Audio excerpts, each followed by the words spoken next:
কিশোরগঞ্জে নিত্যপণ্যের বাজার কিছুটা ওঠানামা করলেও সহনশীল রয়েছে সবজির দাম। টানা বৃষ্টির কারণে কাঁচা মরিচের দাম কিছুটা বেড়ে প্রতি কেজি 160 টাকায় বিক্রি হচ্ছে। তবে বাড়েনি অন্যান্য সবজির দাম। সব ধরনের সবজি বিক্রি হচ্ছে 40 থেকে 60 টাকা কেজি দরে। স্থিতিশীল রয়েছে ডিম ও মুরগির দাম।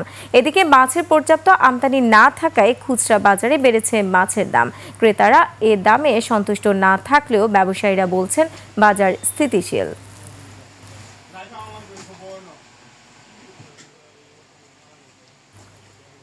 দর্শক, আজকের বাজার দর জানাতে আমাদের সাথে যুক্ত হচ্ছেন আমাদের কিশোরগঞ্জ প্রতিনিধি রুমন চক্রবর্তী। রুমন, আপনি নিশ্চয়ই আমাকে শুনতে পাচ্ছেন। রুমন, বাজারে নিত্যপণ্যের আমদানি কেমন দেখছেন এবং দরদাম সম্পর্কে আপনার কাছে কি আছে বিস্তারিত আমাদের জানান।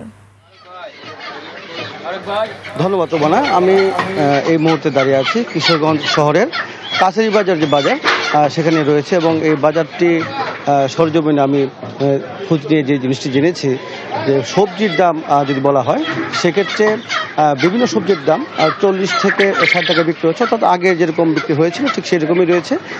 তবে গত কয়েকদিনের বৃষ্টির যে প্রভাব, সেই প্রভাবের কারণে কিন্তু কাঁচামরিচের দাম কিন্তু উঠানামা করছে। এবং এই বাজার যদি আমি আপনাকে একটু ঘুরে দেখাই, যে বিভিন্ন রকম সবজি বর্তমানে বাজারে পাওয়া যাচ্ছে, শাক সবজি, তার মধ্যে পটল, ঝিঙা এবং বেগুন, এই জিনিসগুলোর দাম কিন্তু অনেকটাই উঠানামা করছে।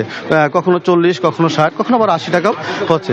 আর পাশাপাশি আমি মাছ বাজারে খোঁজ নিয়েছি। মাছের যে দরদাম লক্ষ্য করা গিয়েছে সেটা হচ্ছে যে এই মাছের আমদানি কিন্তু কম। কিশোরগঞ্জ আপনি জানেন যে একটা হাওর অধ্যুষিত এলাকা, কিন্তু আমাকে চাষিরা যে জিনিসটি জানিয়েছেন সেটি হচ্ছে যে এই মাছের যখন আসে সেই বিভিন্ন বৃষ্টি এবং বিভিন্ন কারণে আসার যে বিষয়টি সেটি ছিল কম, এবং তার কারণে বিভিন্ন ছোট বড় মাছ বাজারে আমদানি কম হচ্ছে।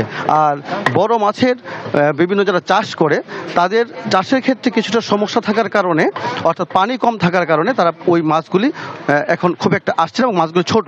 আর বড় মাছ যেগুলো আসছে সেগুলো কিন্তু খুব একটা যে কম দামে বিক্রি হচ্ছে তা না, এবং দাম অনেকটাই ঊর্ধ্বগতি রয়েছে। আর যদি মুরগির কথা বলি, সেই মুরগির দাম ওই আগের মধ্যে স্থিতিশীল, এবং ডিমের দামটা আগের মধ্যে স্থিতিশীল। আর এছাড়া ক্রেতারা যেটি জানিয়েছেন আমাকে, যে আসলে ব্যবসায়ীরা যদিও বলছে যে বাজার স্থিতিশীল, কিন্তু তারা কিনতে গিয়ে কিন্তু অনেকটাই হিমশিম খাচ্ছে। তাই এই যে বিষয়টি, অর্থাৎ কেনার যে বিষয়টি, সেই কেনার বিষয়ে দেখা যাচ্ছে যে সাধারণ মানুষ যারা রয়েছেন, নিম্ন মধ্যবিত্ত বা মধ্যবিত্ত, তারা কিন্তু বাজার করতে গিয়ে কিছুটা হিমশিম তারা খাচ্ছেন, এবং তারা চাচ্ছেন যে এই বিষয়টি যদি বিভিন্ন কর্তৃপক্ষ, বাজার কর্তৃপক্ষ যদি মনিটরিং করে, তাহলে মনিটরিংয়ের মাধ্যমে হয়তো বাজারটি আরেকটু নিয়ন্ত্রণ করা যাবে এবং সবারই সাধ্যে সেই বাজার করা সম্ভব হবে।